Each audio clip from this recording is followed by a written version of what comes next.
மாமன்னன் ராஜேந்திர சோழன் அரியணை ஏறிய 1000வது ஆண்டு விழா கொண்டாடப்படவிருக்கக்கூடிய நிலையில் அவருடைய ஆட்சி, போர்க்கள வெற்றிகள் உள்ளிட்டவற்றை குறித்து இந்த தொகுப்பில் பார்க்கலாம். சோழர்களின் ஆட்சி காலத்தில் அவர்களின் புகழ் உச்சத்தை அடைந்த ஆட்சியாக ராஜேந்திர சோழனின் ஆட்சி போற்றப்படுகிறது. தந்தை ராஜராஜ சோழனுக்கு உறுதுணையாக இருந்து பல வெற்றிகளை தேடித்தந்தவர் ராஜேந்திர சோழன்.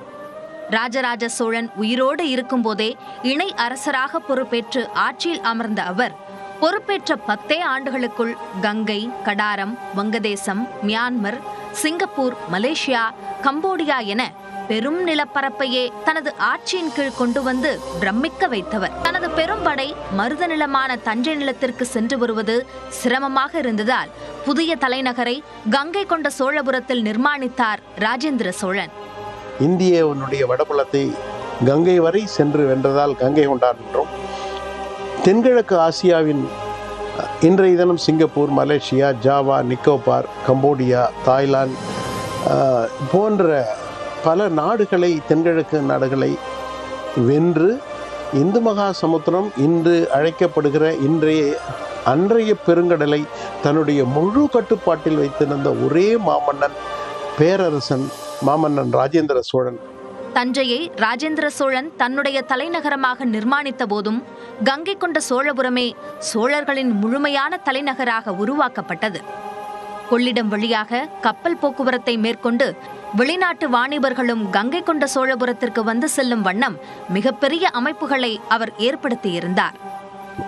அலைகடல் நடுவே பலகலம் செலுத்தி, அப்ப பல கப்பல்களை அலைகடல் நடுவே எடுத்துட்டு போயிருக்காங்க. கொண்டு போய் தான் கடாரத்தை வென்றாங்க அப்படின்னு செய்திருக்கு.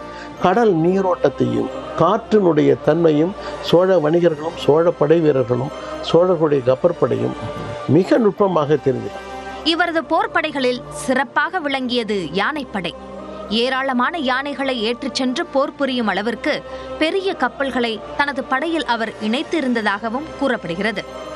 நீர்நிலைகளுக்கு முக்கியத்துவம் கொடுத்த ராஜேந்திர சோழன் கொள்ளிடத்தில் வடகரையில் மட்டும் செம்பியன் மாதேவி பேரேரி, சோழகங்கம், வீராணம் என 10க்கும் மேற்பட்ட பேரேரிகளை அமைத்து ஏரி பாசனத்திற்கு வித்திட்டுள்ளார்.